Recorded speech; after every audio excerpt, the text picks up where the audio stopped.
Thank you for joining us today for the second session with Tangled Art and Disability.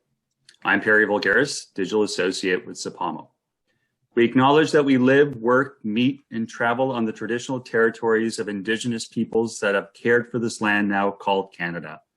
CPAMO is located on the land on which the City of Toronto is situated, which we acknowledge is the traditional territory of many nations, including the Mississaugas of the Credit, the Anishinaabe, the Haudenosaunee, and the Huron-Wendat peoples. CPAMO is committed to creating meaningful relationships and supporting a diversity of practices, art forms, and cultural expressions. We are grateful to have the opportunity to work on this land. I would like to introduce you to Sean, Lee, and Christina Mcmullin, who will take us through day 2 of our Tangled Art and Disability sessions. Great, thank you so much, Perry. So this is Sean speaking. I'm going to give a quick image description of myself. My name is Sean. I use he or they pronouns.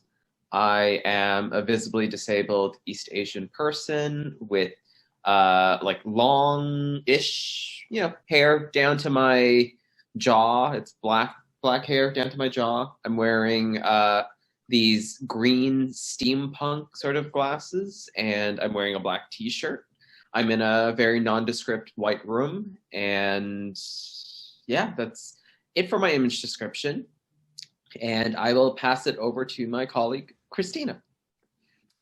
Hi, everyone. I am Christina. I use she, her pronouns. I am a visibly disabled white woman. Today I am wearing a black t-shirt. I had clear rimmed glasses on, and I'm wearing my headphones. I am in my apartment, aka where I live, where I work, where I do everything, much like all of us amidst a pandemic.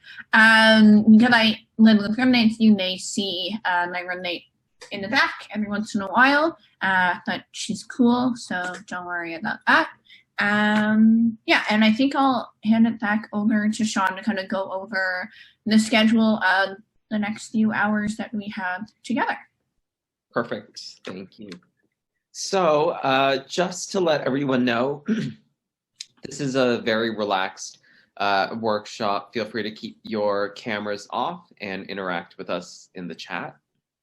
For access, we have a live stream transcript service going. So a link to the Otter AI transcript, which you can find by clicking on live custom streaming service and viewing the stream on the link over there, or you can find the link in the chat, which I'll put right now.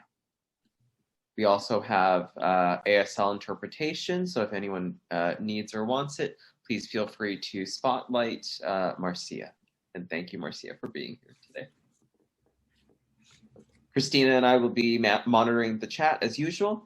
And in terms of an agenda, today is a much more relaxed day than the first session that we had. So for folks who were there, the first session was much more of a working session in which Christina and I were providing information and creating a framework for how folks can work in terms of providing background to disability arts and culture, as well as towards marketing and communications.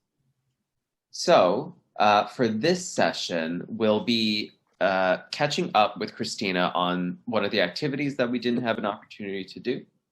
And we will take questions throughout this day. And the way we thought we would do this is during the activity, feel free to put any questions that you might have into the chat. And then we will answer 2 or 3 of the questions, whatever number comes up. And we'll take a break. And during that break, we can form a bit of a queue for folks. And so if you want, you could either raise your hand, you could flag us in the camera. We'll be monitoring everyone's videos. And you can also input a question into the chat, and we'll try to get to everybody's questions today. Feel free to ask a range of questions. It can be from very vague and general to something specific about either an organization or your practices, any sort of strategies that you might be thinking of. We're very happy to answer any questions that might come up today to the best of our ability.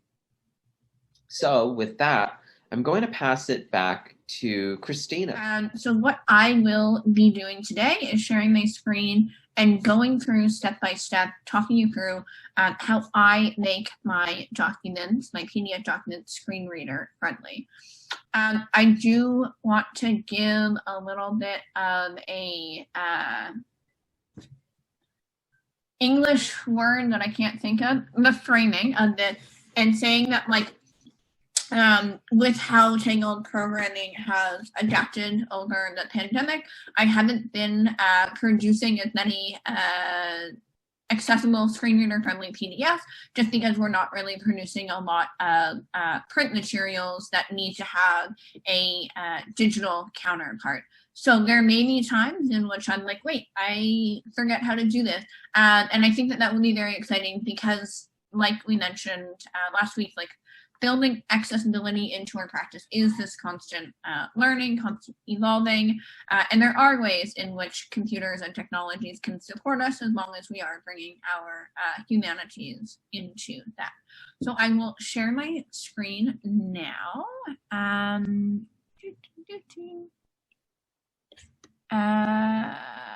think that okay, yeah. Can folks see okay. Cool. So, I'm getting nervous, guys. I don't usually do work in front of people. So this is the press kit for the exhibition entitled Body Farm that was at Tangled at the end of the year, last year, 2019. And why I kind of chose this PDF document, both to put in my presentation last week and to do this week, is because there are quite a lot of visual elements in it. I want to predicate this saying that I don't actually have the image descriptions on deck, so I won't actually be inputting the final image descriptions today, but I'll show you how to actually input them in. Normally, I would have a document up with all the image descriptions, but I will say I forgot to do that this morning. I apologize. So the one great thing about Adobe is that they have access built right in. So on the right side of Adobe, there's all these tools that can help you work with PDF documents. Oftentimes, accessibility is not listed. It's not always on everyone's #1 priority list. So if it's not on yours, you would just search accessibility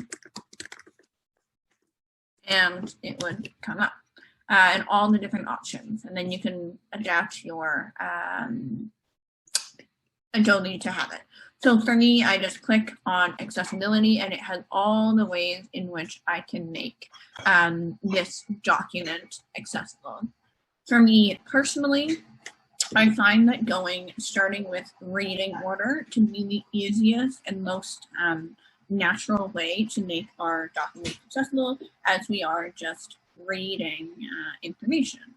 So you click on reading order, bring this over, and it has all of these options. So you'll see we have options in text/paragraph, figure, form field, figure and caption, headings, tables, cells, etc.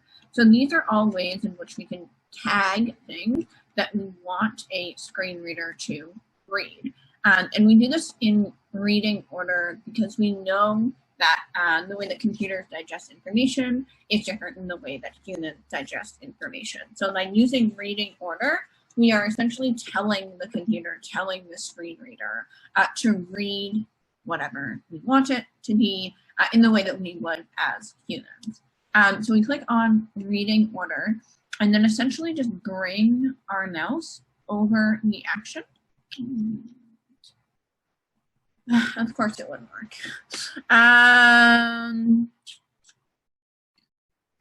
There we go. Okay. There we go. Sorry, like I said, I haven't done this in a while. So you just kind of click on it or grab it.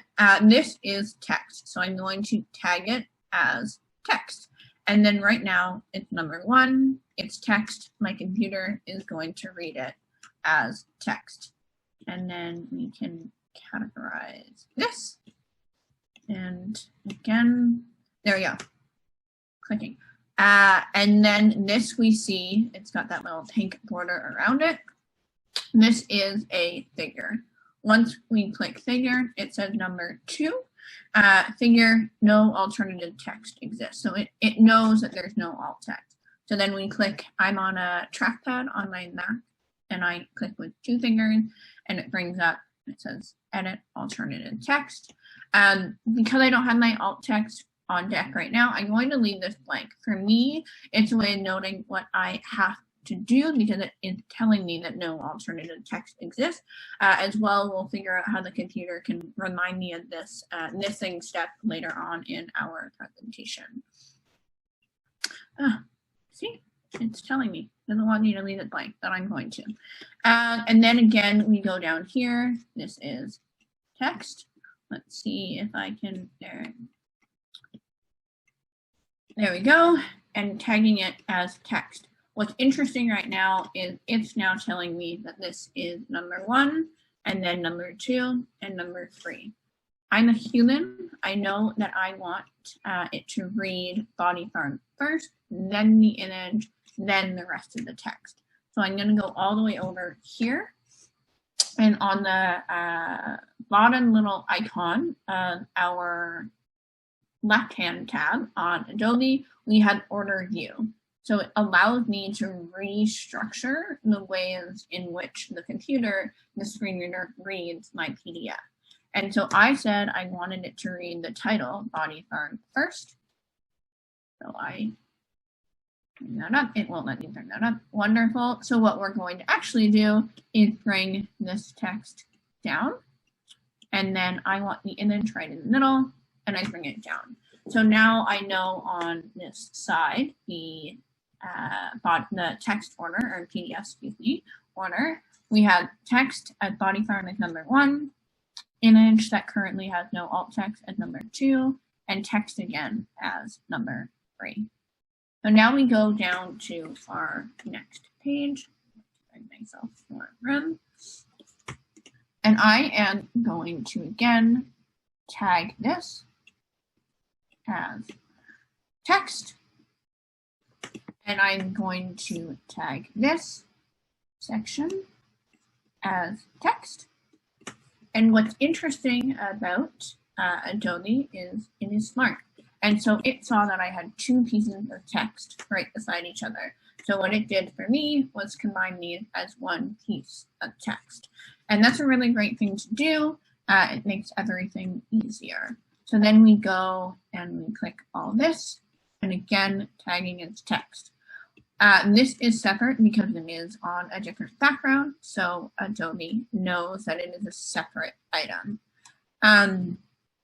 This is great. It's got in the text box number 1, text box number 2. This is the order in which I want the screen reader to read it. I want it to go body farm, what's growing on the body farm, captain's log. This mimics how a sighted individual would read this both online or in print. Doing this again. There we go. Text and text. And for whatever reason, that didn't categorize, and text. This is in the wrong order. So we'll do what we did last time. Come over here, go into the Order tab, and then say, okay, this isn't the way that I want it. I want above the artist and the second one, that little heading. And as soon as I moved it, it knew that we were going in the correct order. So it automatically turned this into 1 full text box, which I'm perfectly happy with. It will just read all of the text in one go. And then we go into our last page. And this is going to be a little bit annoying. Tag as text. tag as text, goes into one blog text.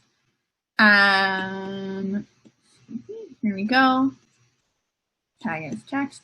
And this is quite annoying because now I have to go in and tag this as a figure within the text box, but it's annoying for me as a creator. It's really not that annoying as a screen reader. There are sometimes that you would have to tag the figure first and then go to the text. It really is kind of like trial and error, but you can tag images within a text box. It just sometimes it's a tiny little bit annoying. And then we had some more text here. Media contact. Oh.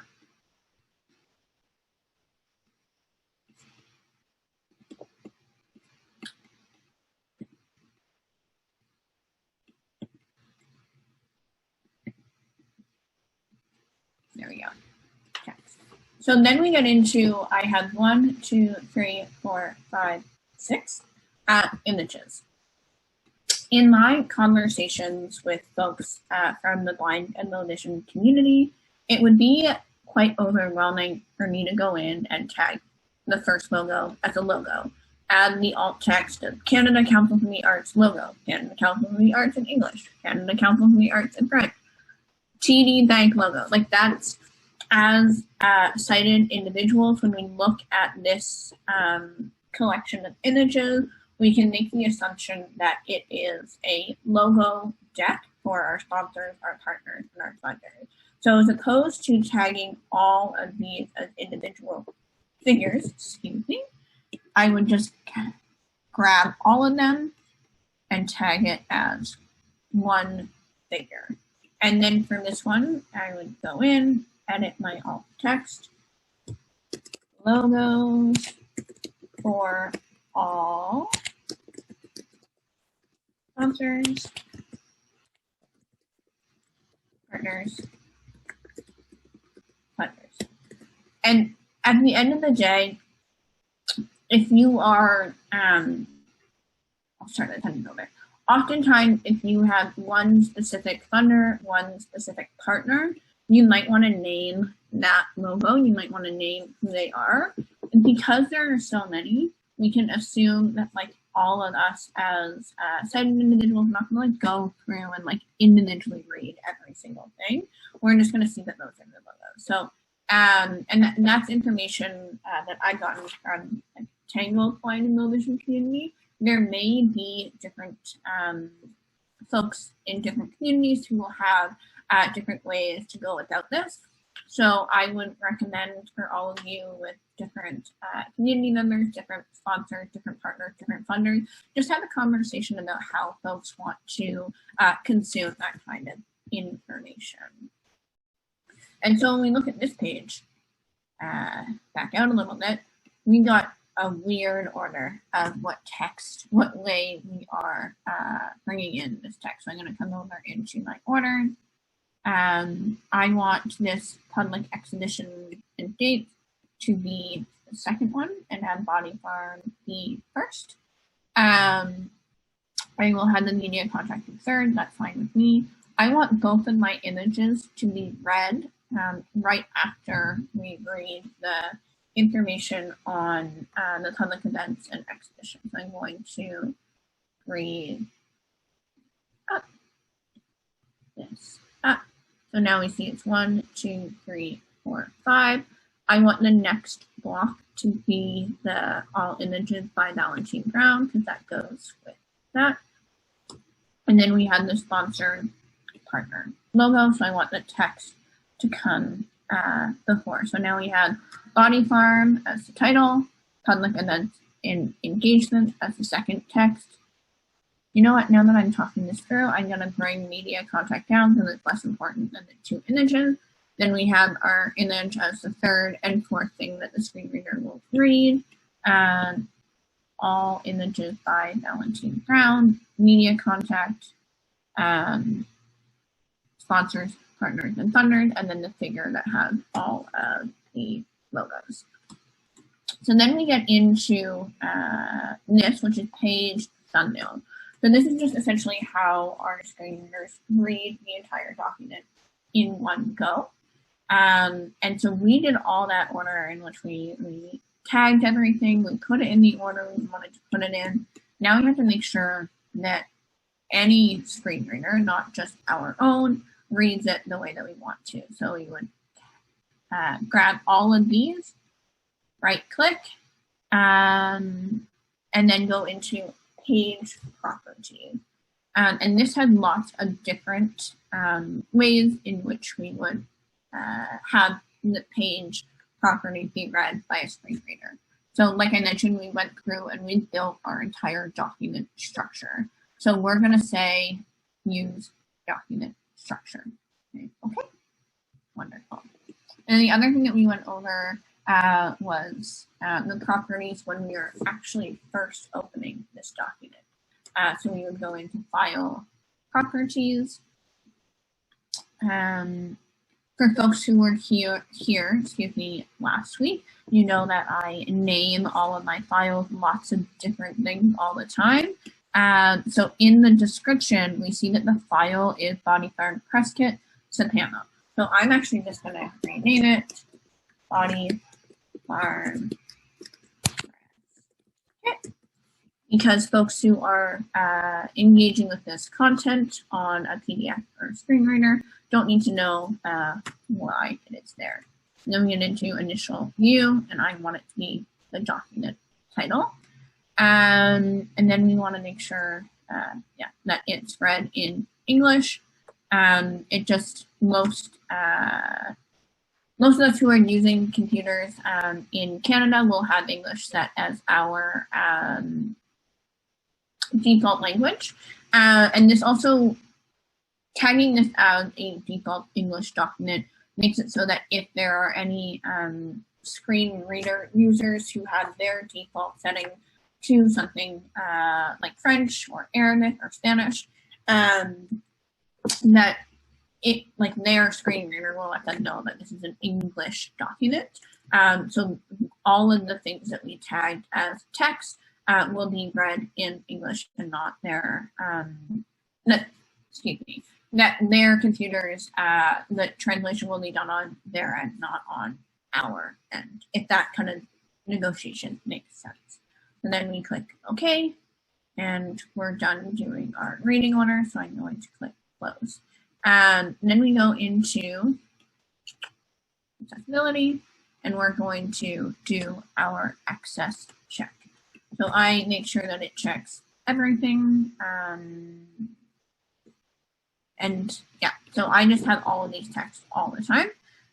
Start checking. So I had 3 issues with my document. Why is it failed? This is embarrassing.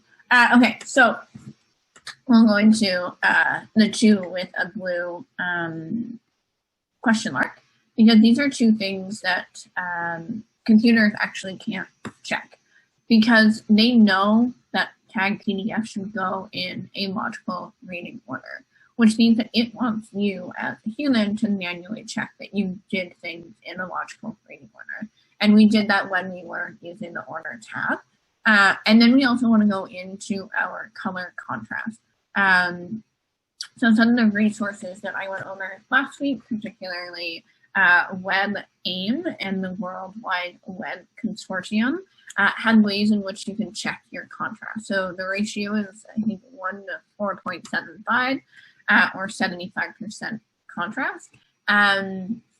We, as like sighted individuals, can't always distinguish what is considered to be accessible color contrast. So using these tools that were given in the resources last week just offer ways in which we can check our contrast.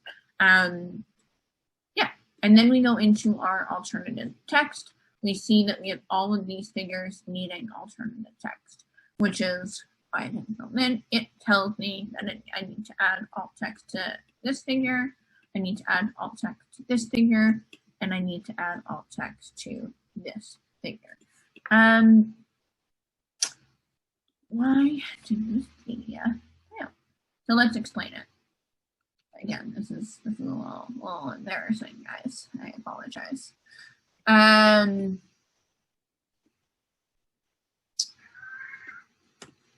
Okay. I don't want to do this right now.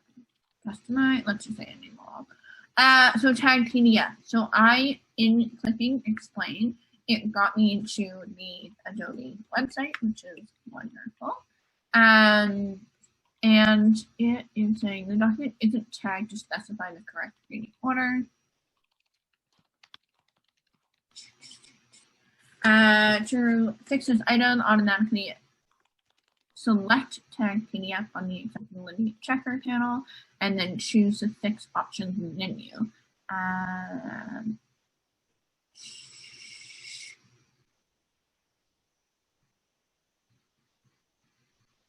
Okay.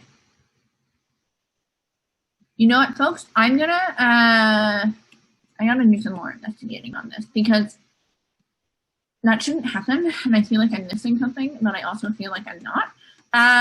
So why don't we take questions and just like go on with the assumption that the tag PDF worked, and then in these questions, hopefully we'll illuminate it, and then on our first break, I'll do some more investigating, because you know what?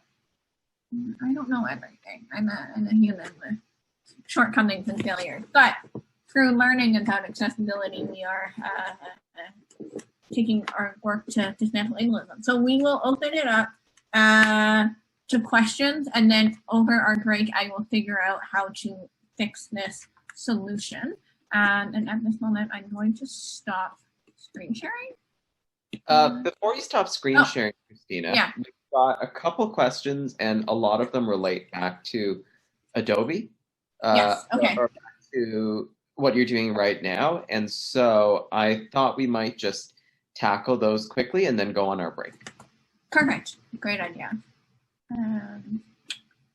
Great. Are you going to read them to me?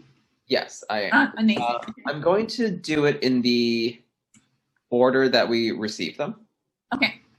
So the first question is about the actual design of the document and how the alt text is also done. Is that received from someone else? Do you do that yourself? I just want to say Christina is, or used to be, a one-person department, so quite a powerhouse. But yeah, do you want to talk a little bit about maybe how you've also designed this yes. PDF as well? Yeah, so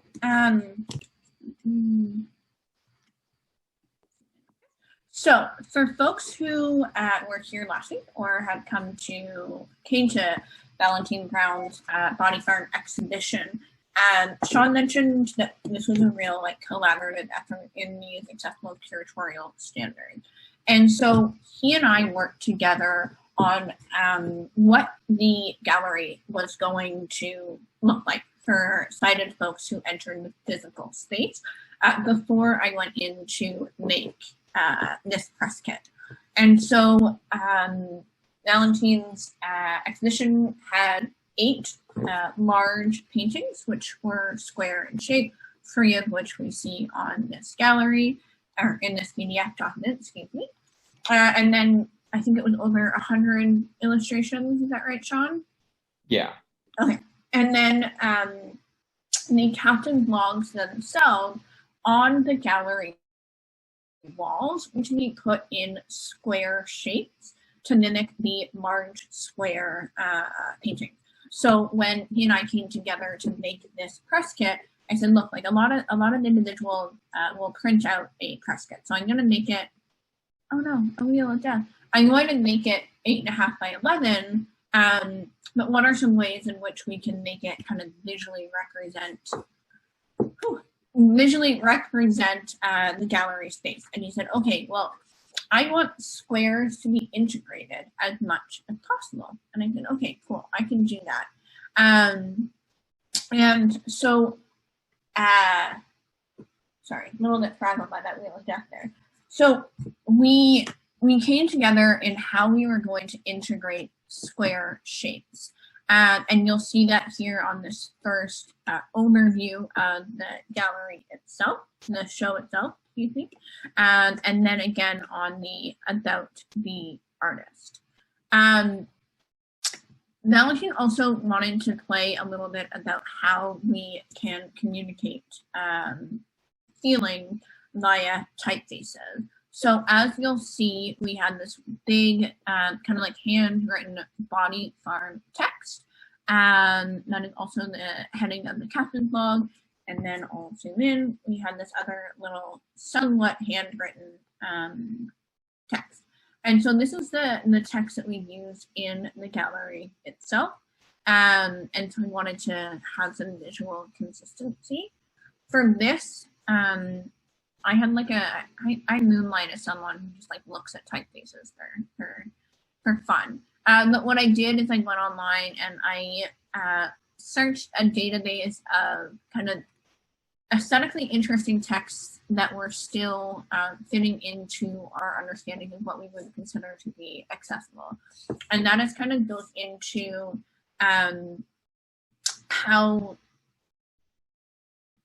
legible and readable it is and how much extra information there is. So this heading, the Captain's Log, November 8th, 2019, maybe some folks would say it's not the most accessible typeface, but per kind of like my research and my interest, I believed that I could consider it accessible because the only additional quote-unquote information is the X's that go through the O's. Everything else is just the capital letters that don't really have a lot of extra fluff.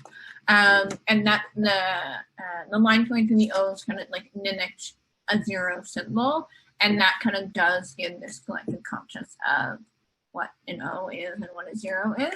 And then the other typeface is relatively accessible because it looks kind of just like a handwritten sans serif, like an Arial or a Calibri, for those of you who are interested in accessible typefaces.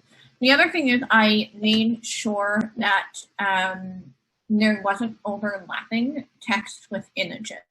And this is mainly for sighted individuals,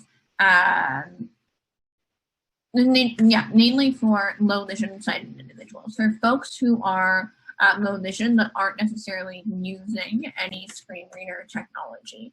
And so in all of my work at Tangled, I make sure that there isn't text overlaying an image. This makes it hard for both screen readers to use, but also individuals, like sighted individuals who are either engaging with digital or print content. And also always making sure that that color contrast between text and background hits that approval marker by WebAIM and the World Wide Web Consortium. So you'll see here that the images are all kind of like by themselves. There's nothing overlapping them. And the text is below it on its own little section. I'll talk a little bit about this page as well. So on how I kind of use design to delineate hierarchy is a lot of the distinguishing between all caps text and lowercase text.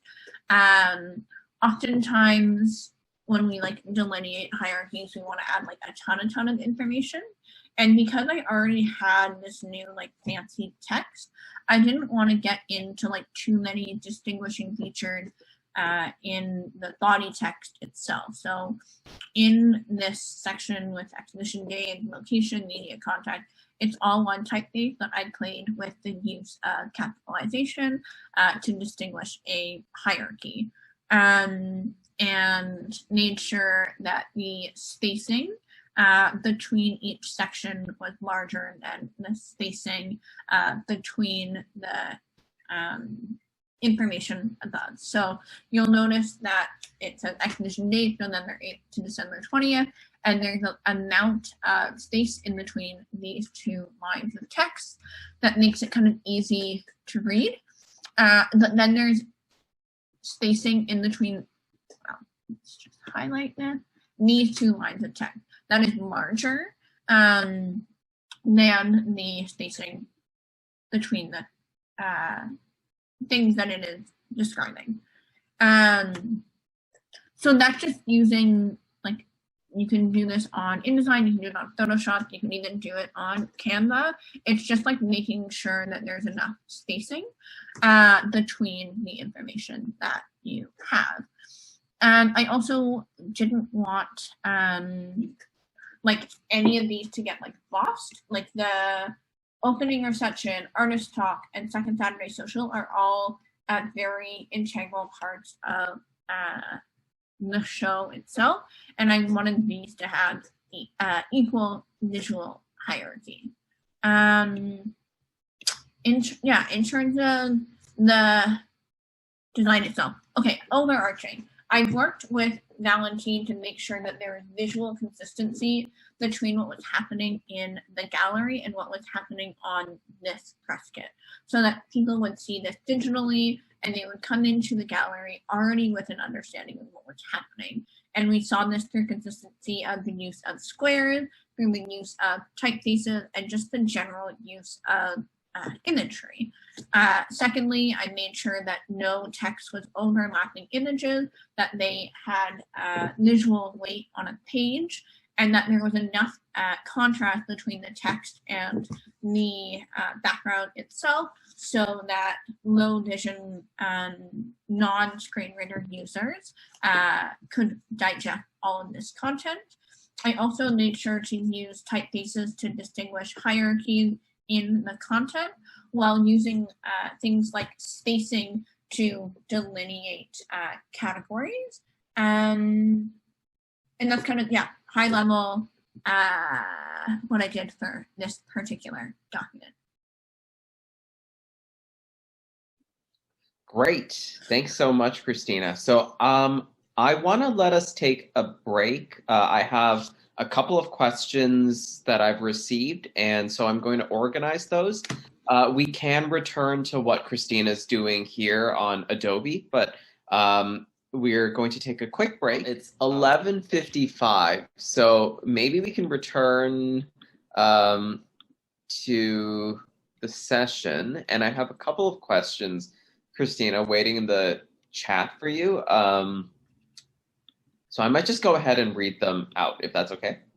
Love it. And folks can see, I'll keep my screen shared, just, yeah. Great. The first question actually is, can you tell us what software and what the version is that you're currently using here? Yes, so I am currently using Adobe Acrobat Pro.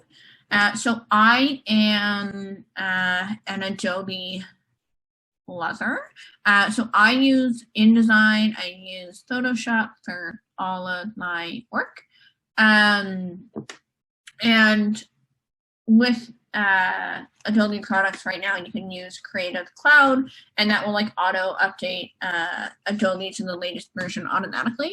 But you can actually download non-Creative Cloud versions of Adobe, and you can just download it as one.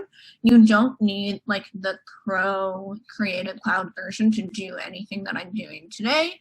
But yeah, it is Adobe Acrobat, and for anyone who like works in marketing, communications, administration, I would highly recommend it. It's a fantastic piece of software, making things accessible and like one of the many things that it can do. But it's also like, because it can do all of these like access things, not only is it doing it for like public documents that are accessible, or screen reader PDF versions of any print publications we have, but also at Tangled we use it a lot for like signing documents internally.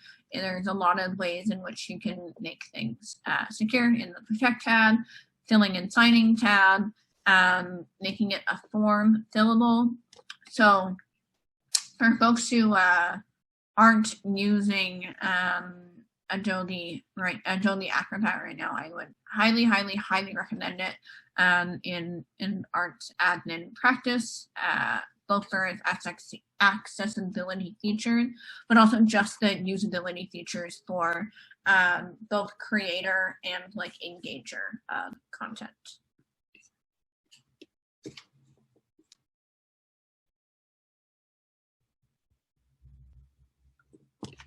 Fantastic, thanks. I just realized I was on mute. So the next question was actually answered in the chat, but I wonder if you want to just show how you did it on the screen. So someone asked, when you were under initial view in the menu, like when you clicked document title, so that's like the first thing a screen reader user sees. Can you just go through that step again? So yes. You'll note okay, let's just go. So I go into the like top little bar thing, Adobe Acrobat, File, Edit, View, Sign, etc. So go into File, and then Properties. So the properties of the document itself. Then we're going into Description. So in how I had named this as the creator of the document is Body Farm Press Kit CPAMO. I don't want every single person who engages with this PDF document to know. So in the description, I changed the title to just be what I want the public to know. And then in initial view, I make sure that the window option has document title and not the file name. And this just makes it so we can have, as creators, we can have all the like fancy final, edit, whatever we call our documents. And then anyone who is engaging with it will just read that selected title. Fantastic. And just to let you know, we can't see the actual menu at your top. So I think that's Okay. Yeah, so yeah, at the very top, when it's not in the actual Adobe itself. Yeah, okay. Cool. Okay, now we'll take another question before we go for another quick break, just to gather some questions and organize ourselves. This next question is actually about whether us specifically at Tangled, we ask artists to provide alt text descriptions, or if staff members do it for an artist, which is a really great question because it's very helpful for an organization, especially to develop standard kind of protocols around how it is you would present descriptions. So us at Tangled, we actually have audio description training, and this was done for us through an organization in Vancouver called Vocal Eye. So VOCALEYE, Vocal Eye. Vocal Eye does audio description for theater, and they also do what's called verbal description for artwork. And so we were trained in both audio description and what's called verbal description. And that tends to be that type of training tends to be much more traditional in its approach. So let's pretend we're looking at the image that Christina is currently looking at. You might actually have very figurative ways of describing this piece. You might talk about the way in which it's structured from the foreground to the background. You would probably include the different compositions. In a piece like this, you might want to describe it in quadrants. So what I mean by quadrants is you might want to say, divide this image into 4. Quadrant 1 is the upper left. Quadrant 2 is the upper right. Quadrant 3 is the lower right, and quadrant 4 is the lower left in a clockwise circle. And from there, you might want to first describe the overall feeling of this image, that, you know, it's a painting created in a very stylistic sort of animated form. You might then go on to describe first the yellow hand reaching down, then the text, then the figure in the bottom right, and then finally the bottom left, which describes the background. You could also describe it instead as a foreground to background or background to foreground description, starting with the background of the sort of like dark kind of setting with what look like almost molecules or kind of fleshy bulbs in the background, and then coming towards yourself with the hands outstretched and the figure that's curled in a fetal position with two tendrils instead of a head coming out of its neck, which glow with more kind of roots coming out of that. So there's many ways to describe this traditionally. However, we always want to center what the artist's intention of the piece is. And that's a very specific aesthetic to Tangled. Traditional audio describers might actually disagree with some of those things that we do. And I think that's perfectly valid. And that's why Tangled, we are trained in traditional audio description so that when someone comes into our space and listens to our audio tour, we can provide them with an on-the-fly traditional audio description if we need to, or verbal description if we need to.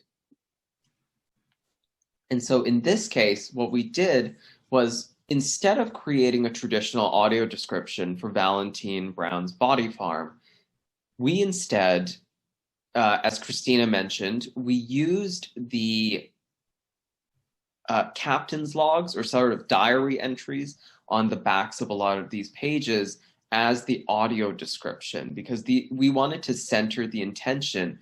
And really, this was a very untraditional audio description, because it actually doesn't necessarily describe any of the pieces outside of creating the abstract feeling of the works themselves. And so we oftentimes would come in during any tours or to create the actual description on the fly for ourselves.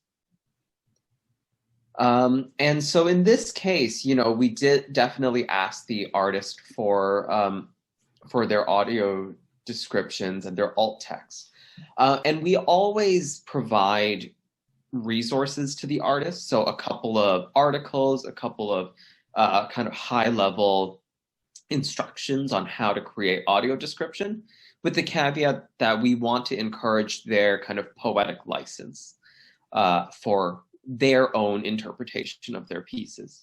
And then it really becomes a negotiation between us as an organization and the artist. Does the artist want a more traditional audio description that we can provide?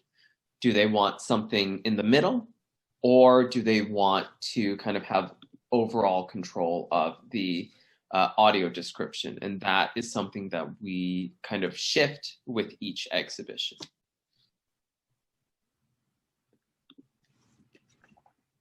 Yeah, and I'll also just quickly note, typically, like before we launch, the exhibition itself will have a lot of these promotional features done.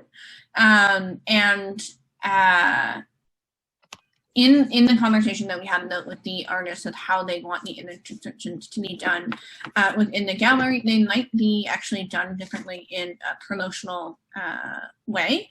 And that kind of is serving people's engagement and coming to the gallery, as well as the fact that, like, when you're, I think we aren't in physical space with folks anymore, but kind of the ability to have a little bit more subjectivity when we're actually in a gallery space, in physical community together, than you can necessarily in a digital way. So we kind of had these base descriptions that, as Sean mentioned, we're working on with the artist.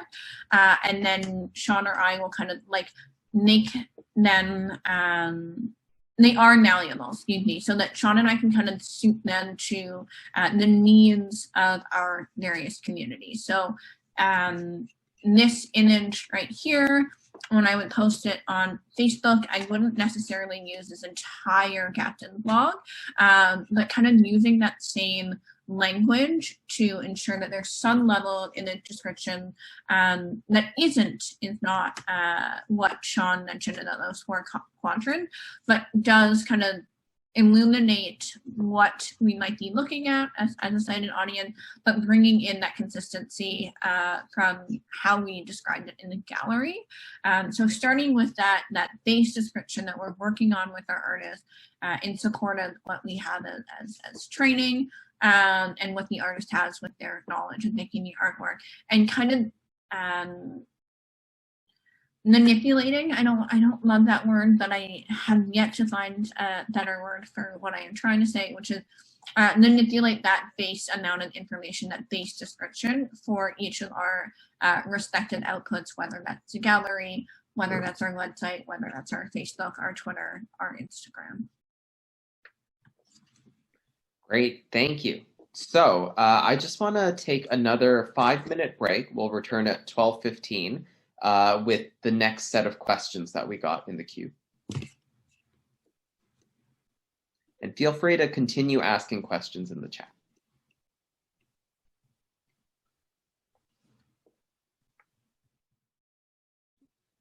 Okay, that was a short but sweet break. Thank you as well.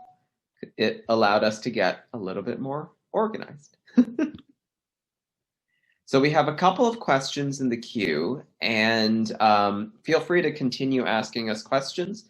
I'm gonna get back to the next one we have, which asked, I'm interested in more information about accessible calls for submissions and alternative formats, especially about creating plain language versions, if you have any resources on that.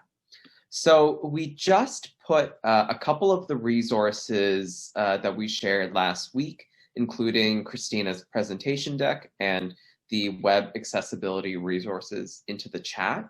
As well, we have a Humber Access Toolkit, actually. So Christina, if you've got that handy, perfect. So those are a couple of starter resources that are in the chat. Feel free to download those and yeah, browse through however you'd like. In terms of accessible calls for submission, though, Tangled's continue to evolve our practices when it comes to those. So I think just what we've learned today, an accessible PDF version or an accessible version on your website is really important to have. But we've also done a couple of things for any call for submissions.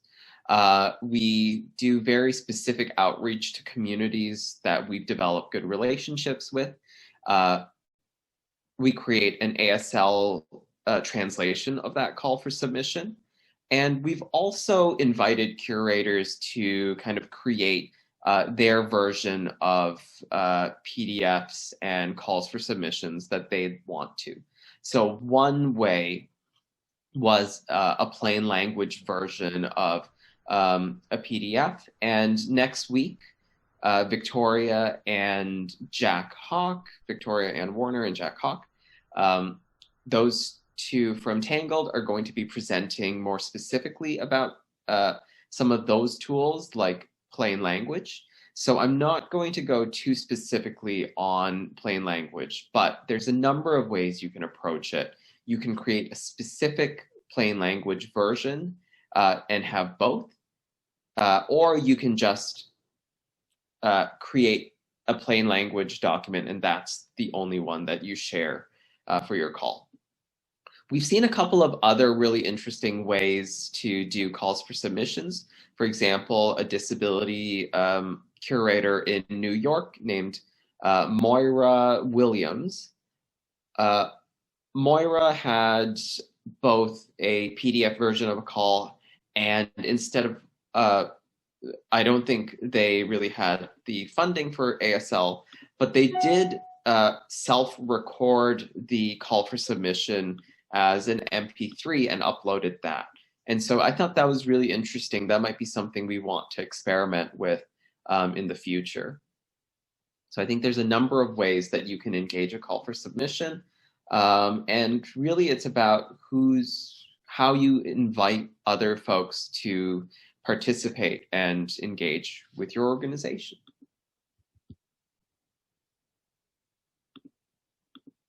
So I got another question. Sorry, Sean, I'm gonna just quickly, this will get further investigated with Sean and Victoria, well, Jack and Victoria next week.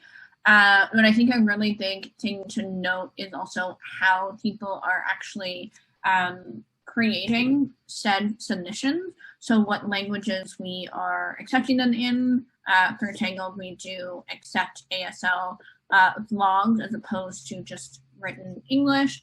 And just like different, like allowing for folks to submit to a call for submission in a various number of ways and making sure that that is like noted in that content. Yes, thanks for that, Christina. Yeah, so we take ASL, we take in-person submissions, we take audio submissions. Really, we're very flexible with how we take the submissions as well. Another question we received was, how can I apply some of these principles to video? And video is really interesting. I think there are similar elements that you can play with. However, for example, you wouldn't necessarily be able to embed alt text into a video. However, things you can do include captioning, and captioning can be as simple as a SRT file, which is kind of the standard captioning file that would go with a video piece. Or you can embed kind of more creative captions, working with a producer to, for example, create colorful captions, ones that respond to your voice, music notes that perhaps dance to the vibe of the background music. So there's a lot that you can do with things like caption that that could be considered in the realm of creative access.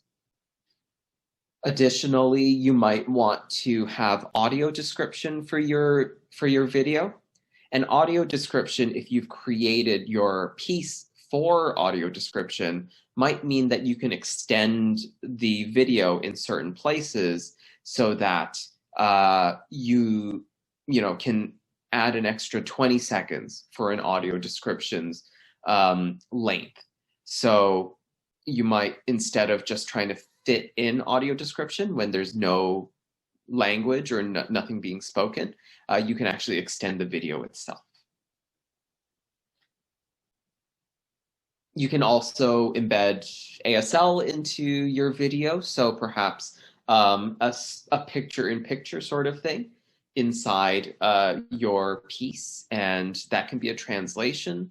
And typically, we actually don't put all of these elements together into one video because that can actually be really distracting. You can have conflicting access needs. For example, if you have audio description, you might not actually interpret that in ASL because ASL is a cited language, and so you wouldn't. It would actually be kind of confusing to have an ASL description of the audio description. Now, some folks might disagree with that, and so it's really sort of, again, to your organization or your own kind of consistent aesthetic. But what we at Tangled do is we tend to upload different versions of that video. We might have a longer version that has audio description. We might have one with just captions, and then we might have one with just ASL, and then we might have audio description and captions, or ASL and captions. So those are some of the ways you can play with video, and I suggest actually Humber College has a free media accessibility kind of course that you can take. It's got a couple of a couple of sessions that you can do to sort of learn some of the basics of accessibility in relation to media art.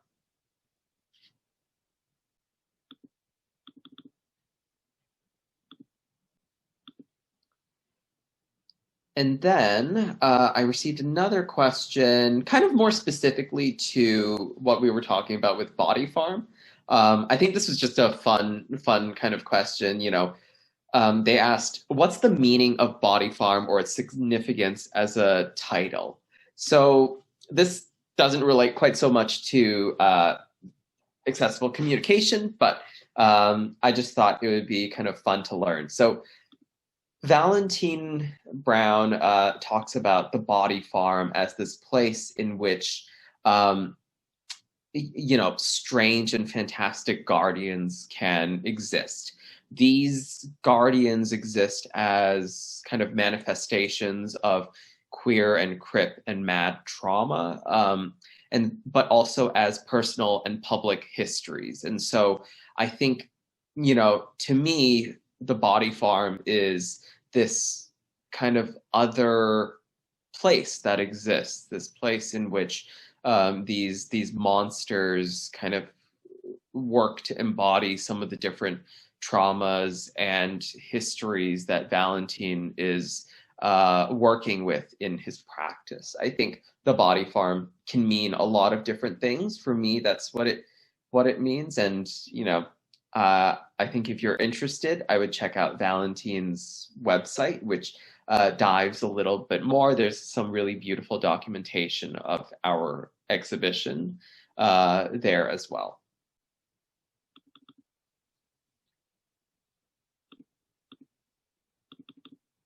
So I'm going to ask one last question, and then we'll take another 5-minute break. And this question's for Christina. Would you say that Adobe is the best document processing software when it comes to accessibility features? Yes. But also possibly no. The biggest thing that I really touched upon last week was the fact that like the work that we're doing is like very human work in like dismantling ableism.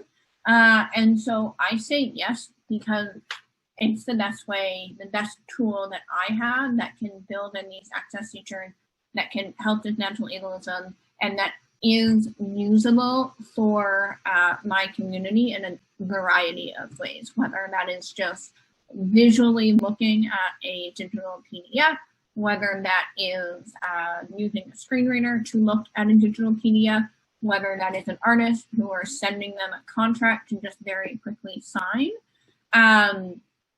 I, in my undergraduate education, was inundated with Adobe products.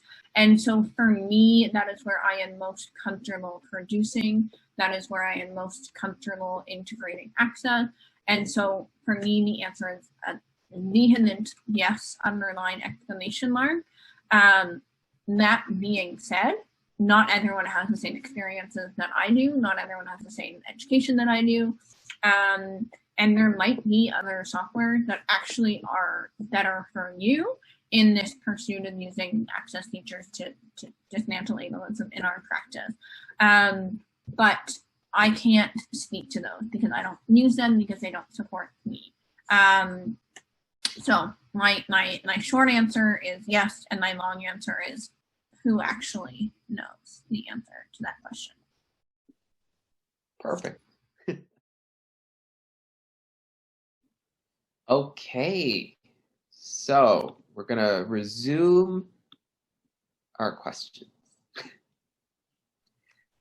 So Christina, I think this next one is for you. And the question we got is pretty organization specific. So what they say is, we generally use a service that allows us to pre-schedule social posts, but it doesn't allow for adding alt text. Do you know of any similar services that provide that capability? Similarly, our mass emailing service doesn't allow alt text for images. Do you know of any good email marketing services that are more accessibility friendly? Amazing. So I will answer the second question first, because I am a little bit more comfortable with that. So even before I started at Tangled, we were, as an organization, using MailChimp as our email service. And MailChimp has a lot of accessibility features built in.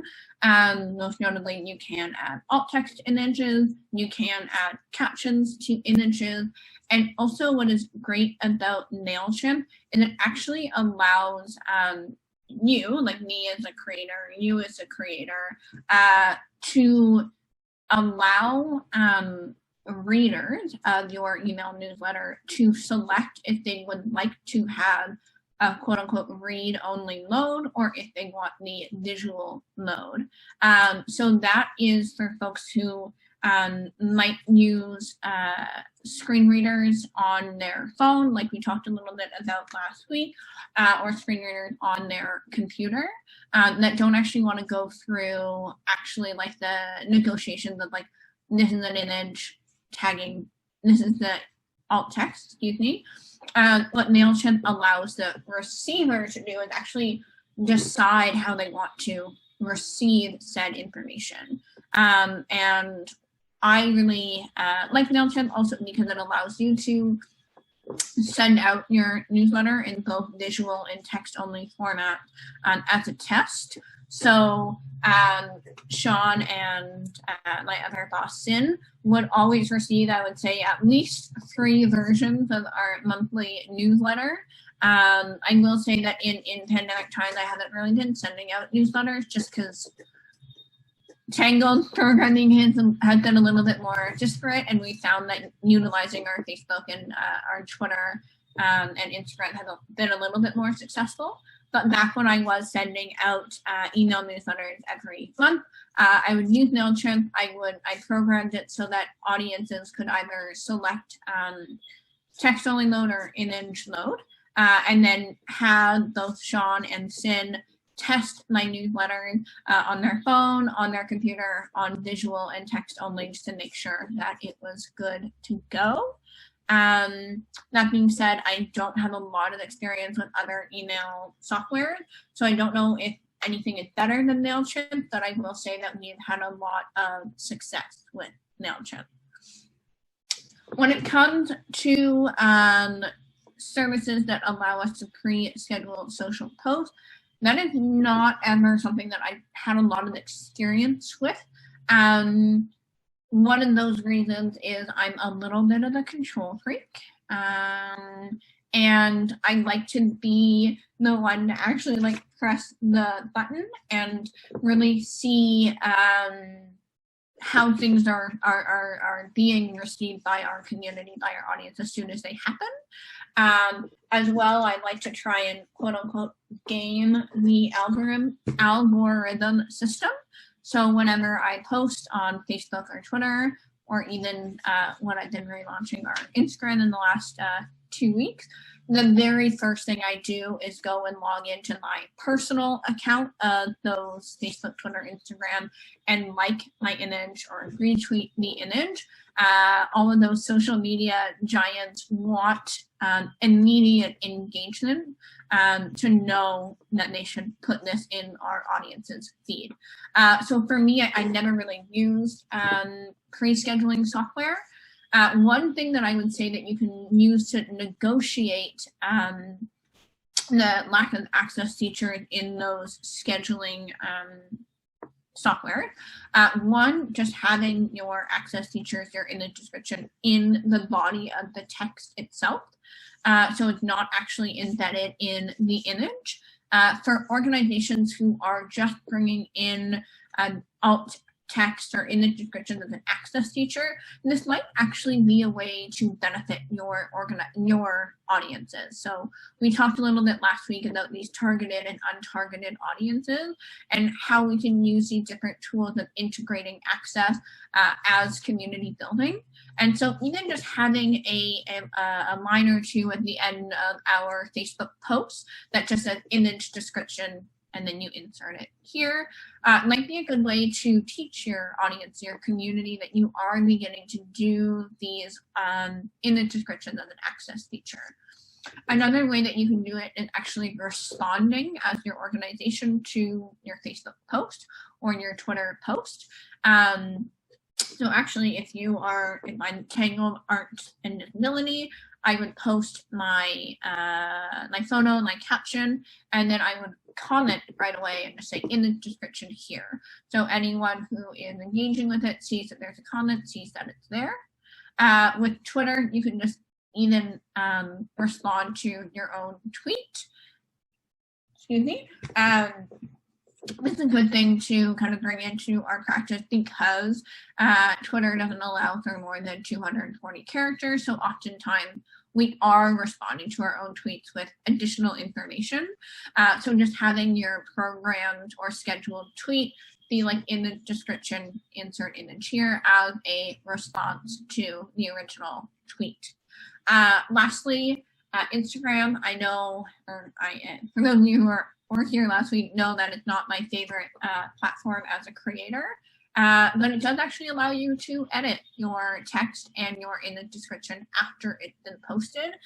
So you just go into the app, click on your image, click edit, and you can actually click on the bottom right-hand side of the image itself, and it'll say edit alt text.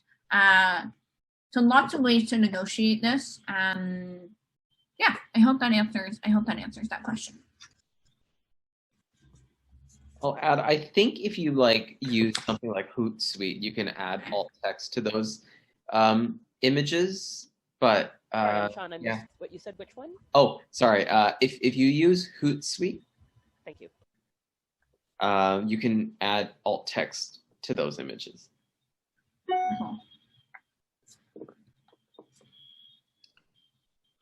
So the next question that we've got is a bit more about labor, and the question is, I wonder if you and Christina feel comfortable talking about labor. In particular, they're curious about how Tangled organizes staffing and governance structures when it comes to dismantling ableism.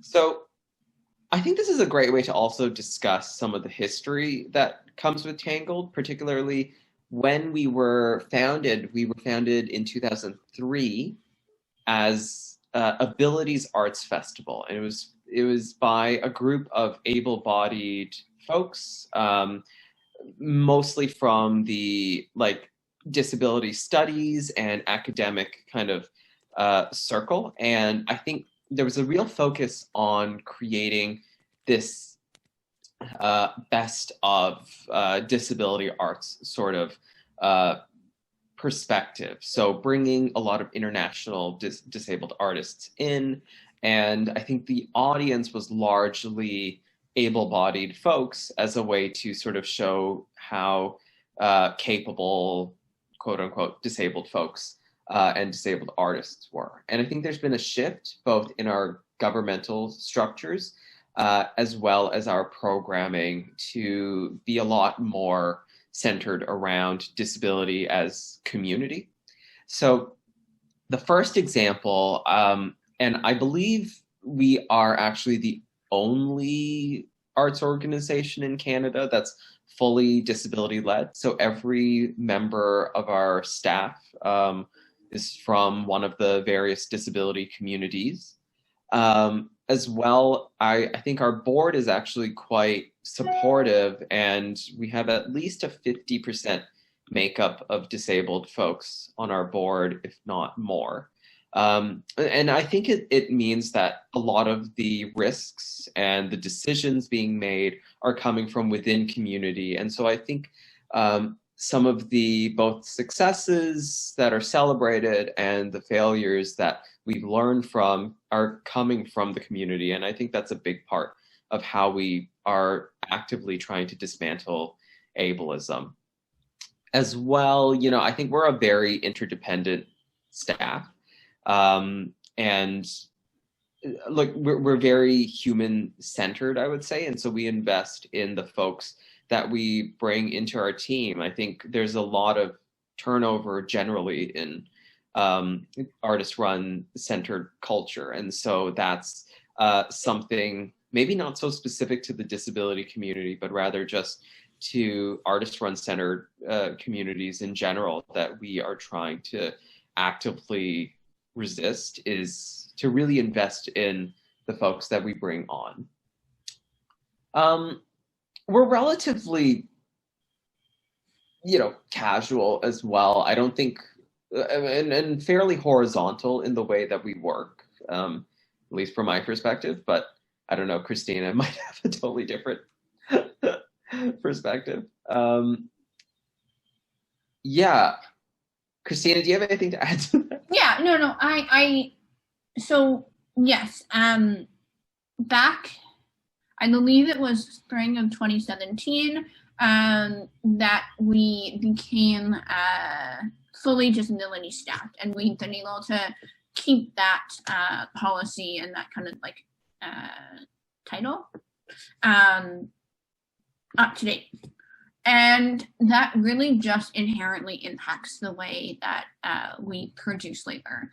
So it's not necessarily that we are just like a bunch of disabled people sitting in a room. Like, we are a bunch of disabled people sitting in a room who are interested in the acts of dismantling ableism. I think one of the biggest ways that we do this is trying to move away from a more capitalist, white supremacist notion of like productivity and like what it means to be like quote unquote successful or like quote unquote good workers, and really try to come together as a collective, a community, a group of friends, and really decide what is the most important thing that we are trying to get out of this certain activity, this certain experience, this certain exhibition, and then kind of move backwards from there. So it's not necessarily, oh, we have to program 6 shows a year so we get this many audiences, so we get this many press interviews, but really like, what are we wanting to provide for our community, and also what are we wanting to provide for ourselves, and then going from there. And if at our artist talk we want to, we've been talking a lot about Body Farm. In the artist talk, Valentine really wanted this like smaller, intimate gathering to be able to really talk about the emotional tolls of creating his exhibition. And so as opposed to doing a big marketing campaign for this artist talk, we really targeted people who we thought would engage well with the content. And so for that comes into this this designing of how we produce labor, like, who is this serving, why is it serving them, and what is the best way that we as a collective can build together to reach that intention. One of the biggest things that we also do is at the top of every single one of our staff meetings. We used to do these once every 1 to 2 weeks when we were meeting in person, and now in digital working we do 2 staff meetings a week. And at the beginning of every single staff meeting, we do an emotional check-in. And sometimes this is as little as like 5 minutes, and everyone's like, you know what, having a good weekend. And sometimes this can take up like 45 minutes of our hour-long staff meeting, and like 1 or 2 staff members just like vocalizing some them having a bad weekend. You know, a few weeks ago I was really stressed out, and I spent our entire staff meeting just like talking about how I listened to Taylor Swift and cried on the weekend because of how overwhelmed I was. And it just like creating those environments in which our humans, as Sean mentioned, our human-centered experiences are welcomed and desired, and that we're building a community around that. Yeah, thanks, Christina. Yeah, I think like really it's about meeting that political potential of like disability arts and engaging a disability-led staff. I think disabled arts workers, we're the best kind of arts worker, and not in like that neoliberal kind of productivity-driven, value of best worker, but I think we really do add value in that embracing of the disruptive ways that we can,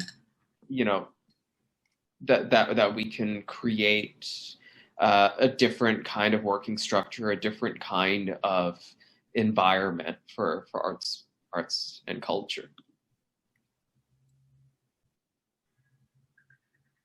So I think we'll take one last question, and that's it for our chat today. And we can follow up if anyone wants to ever email us. We'll put our emails in the chat again. But the last question we had was, how do you build or cultivate a community of inclusiveness at an organization when it's not really met by the higher ups at the organization?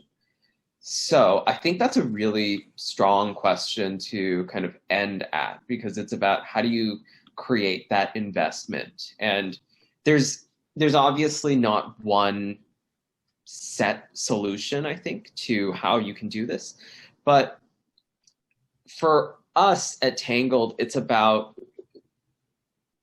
it's a combination of artistic value and education, and just recognizing kind of the political potential that disability can bring into your space. I think when we're working in consultation with other organizations, we really want to see what the values of these organizations are. And we do core dialogues with all of our consulting organizations before we sort of chart out the consultations themselves, because I think it's really important to get a sense of where an organization is politically before we begin the work of trying to help them to become more inclusive and to actively dismantle ableism. Because I think if an organization is still, very much at the beginning of things, still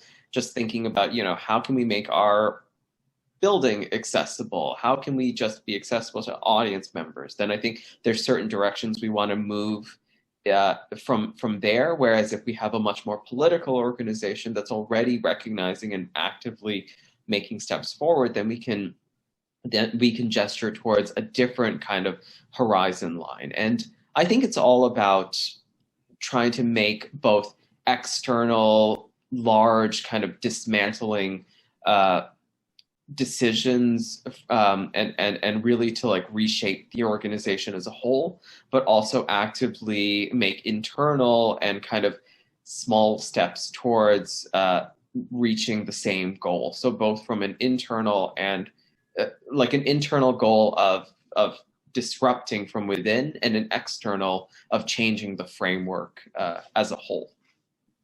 I think a lot of higher ups for me, they're really excited by the potential of something new, something innovative.